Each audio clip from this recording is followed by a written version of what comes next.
Welcome back to my channel. It's Tuesday, which means it's spooky day. I did it again. Spooky. I need to stop doing that. But it's Tuesday, which means it's spooky day. Or scary day, or whatever you want to call these videos. So I'm going to be reading part 6 of There's Something Wrong with My Fiance. There's like 2 parts left. Part 7 and part 8.5. Sorry, my nose itches. Alright, there's an intro thing, but I'm not going to read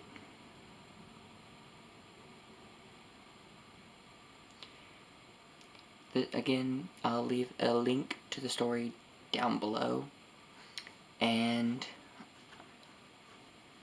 yeah, this is from Redditor, The Life of Nikki. To pick up where I left off, Wednesday continued fairly uneventfully. Detective Jones came over to talk to me about the most recent phone call I received from Ian Smith's phone number.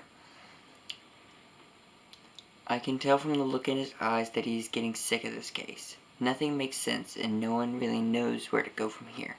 This man is just gone, but his phone isn't. His phone was found destroyed, which means someone is using his number from a different phone. Back to square one. When he left, I laid in bed awake for a long time. I want my life back. Yesterday I went into work in the morning. My boss at the kennel seemed a little surprised to see me.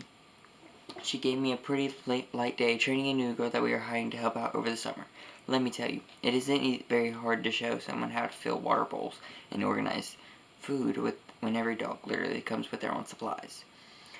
But I still appreciate the easy day, and it will be nice having an extra set of hands around to help out. I closed with Anna at the bar. No weird phone calls, no creepy customers, no detectives showing up mid-shift with earth-shattering news. It almost felt like a normal day. Almost.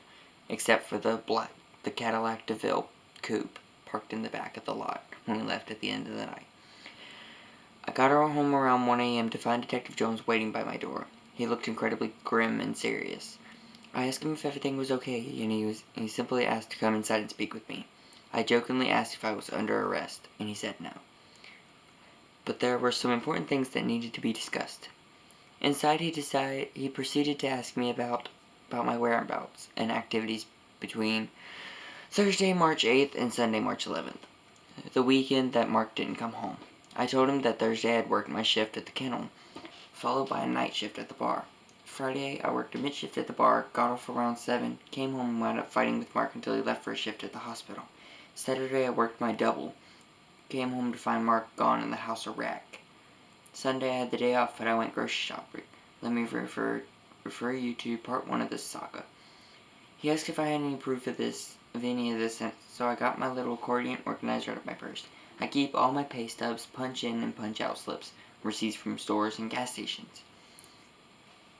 I'm really organized with that type of thing. I like to see where my money is going so I can track unnecessary spending.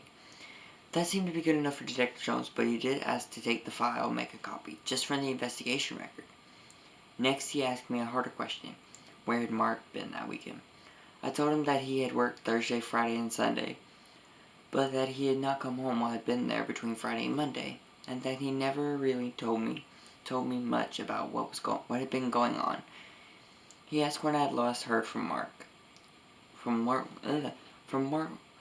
He asked when I had last heard from Mark was, and if I thought he would be willing to speak with the police. I told him that I had not heard from Mark since Monday morning when he left, but asked if he wanted his cell phone number. After a little thought, he told me no, but to call him as soon as I heard from Mark. And again, as soon as Mark got home. He rose to leave, but before he got to the door, curiosity got the better of me. I asked him, why the sudden change? Why do I suddenly need an alibi? I've had a hunch I was the suspect, but he never treated me like one until now. What the heck is going on? He sighed and looked me in the eye.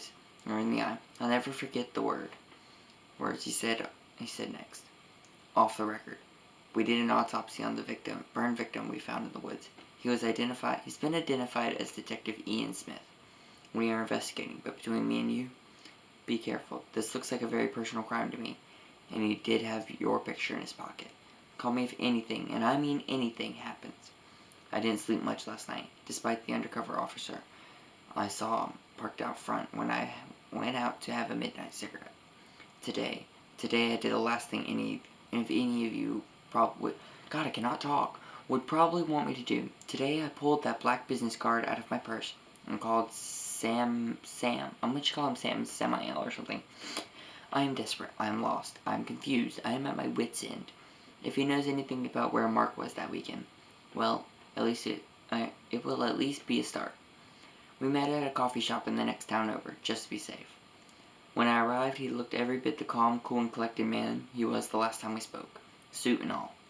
He smiled and asked what he could do for me today. Part of me wanted to cry, wanted to have a meltdown and sob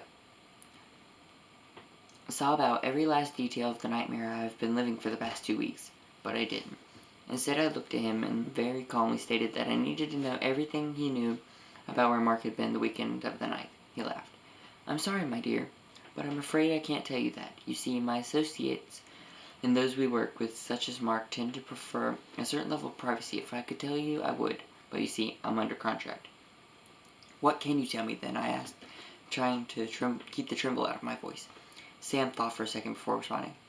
Non potest esse nisi usus. Unsus? He answered with a grin. At least I think that's what he said. I have no idea what language it is, or what it means, but I'll be darned if his voice didn't cut directly to my core and chill me to the bone. It was like his words were engraved in my mind. I can still hear the way he spoke them as I sit here and type this.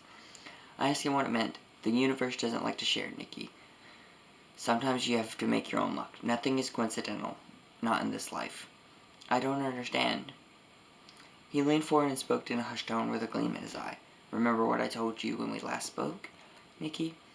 Decide what you want and stop asking questions. So what do you want? I want my life back, I answered, confused. I want to marry the man that loves me and cares for me and doesn't vanish without a trace. I want this all to stop. Is that so? He asked, still grinning. I nodded, tearing up for the first time, unable to stay strong any longer. He rose and stretched a hand to help me stand to. Very well, as always. It has been a pleasure. He kissed my hand before releasing it. You know how to reach me if you need anything else. And with that he left the shop, leaving me standing there confused. Regardless, I returned home and got ready for work. I dragged myself to the bar around 4 p.m. and poured drinks like nothing was going on. Truthfully, I began to relax a little bit. The repetition, they spelled that wrong, that comes with my job and the constant customer interaction helped me to loosen up a little bit. Even so, the feeling of unease that has been following me around for 2 weeks now still gnawed at the back of my mind. I finally got a smoke break around 8:30, and as soon as I stepped outside, my phone rang. It was Smith. I thought about not answering, but then I got an idea. This man has been dead since before I started getting these calls. So let's see what this person has to say. Hello? Can I please speak with Nikki? Last name. This is she. Ma'am, my name is Detective Smith, and I'm calling in regards to your fiancé, Mark. Is he there with you now? No. He is in Chicago for work. I also have not seen or heard of him since he left. I do know, however, that Detective Smith is dead. Ma'am, you are not wrong. So let me ask you a question. All right? Go ahead. What do you want? You keep calling me. What do you want? If you had one statement to make to convey whatever it is you want me to know, what would it be? Long pause. Mark isn't himself. He's a very dangerous man. I would recommend you be very careful, ma'am. I don't want to see you end up hurt. Or worse. I'll keep that in mind. Thank you very much for your call. Alright, ma'am, thank you. We will be in touch if we need anything further. Weird. I finished my shift normally. No more phone calls, no more surprise appearances, no more anything. I asked Anna to cut me early, told her I wasn't feeling well. When I got home, my phone pinged with a new text message from Mark. It simply read, "Be home Sunday around noon." After not hearing from him all week, this is all he has to say? No explanations? Nothing? It's supposed to be not anything. Sorry, I'm kind of a grammar Nazi, if you haven't realized.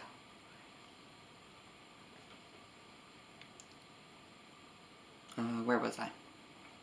Okay, I already said that. Okay, I did not reply. Instead, I called Jones. I told him that I had gotten a text from Mark. Told him when he would be home. He told me to make sure I was not in the house Sunday when Mark got home. Don't worry, I won't be. Tomorrow after my shift at the bar, I'm taking off. I'm running. I won't be here when Mark gets home, and he won't know where I am. At least for now, until I figure out how to tell what's real and what's not. This is how it has to be. As always, Reddit, I'll keep you posted if anything happens.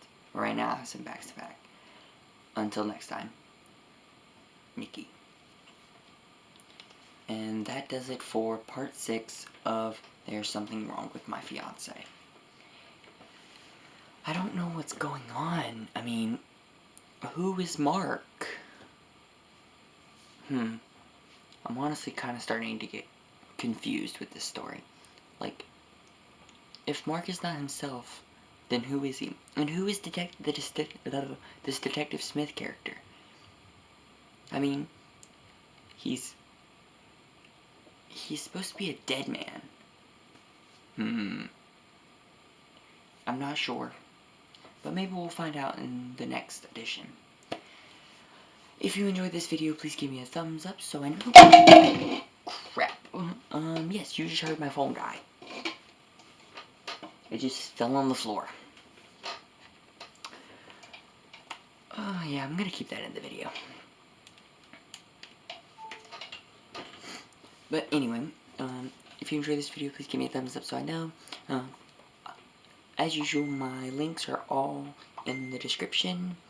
And click my bubble to subscribe to my channel. And I will see you guys on Thursday. Peace out, chillers.